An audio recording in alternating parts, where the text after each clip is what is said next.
It was the first Sunday of a new decade, 1990.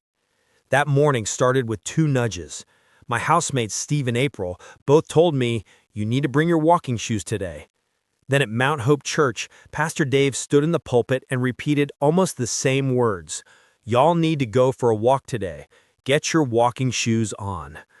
When the same instruction comes from two directions in one day, I've learned to pay attention. Later that afternoon, I drove to a park near my workplace, a place I sometimes visited to clear my head. I found myself walking a path wide enough for a car, lined with trees. Off to my left stood a grove of great, towering, mature trees. As I looked at them, God's voice cut through my thoughts. "These are those who have always been." And then he made my role plain. "You are my word walking down this path." Every step I took wasn't just my own, it was the word itself moving, drawing near, passing by, circling around. The path led me to the first of 3 patches of baby trees.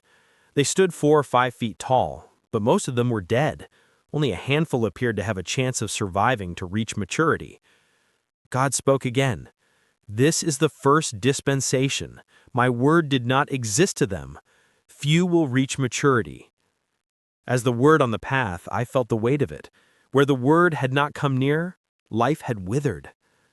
The path brought me to the second patch. These trees were also small, but this group was different. The ones closest to the path, closest to the word, were thriving. The ones farther back looked more like the first patch, struggling, weak.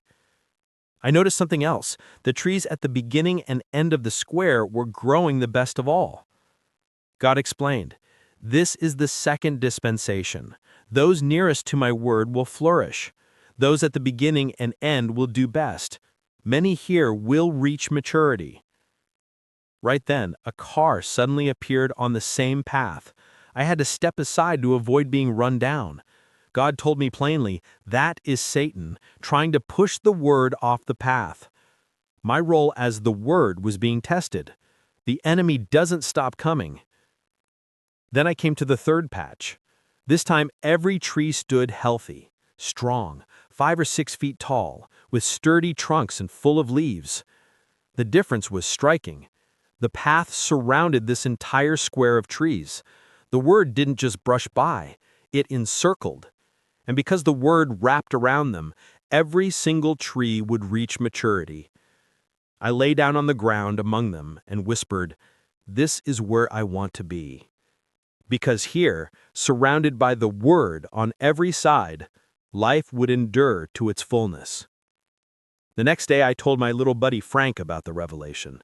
I described the first patch, the second patch, and the third, but I left off the ending. Frank didn't miss a beat. He finished the story for me, word for word as God had given it. That was the confirmation. The 3 trees revelation was not my imagination.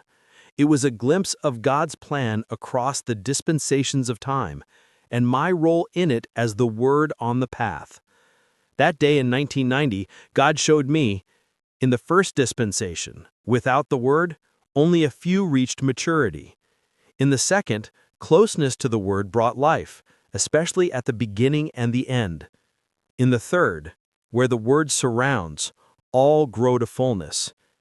And in the middle of it all, my role was set, to walk as the word on the path, to keep moving forward, to keep encircling, to bring life to maturity.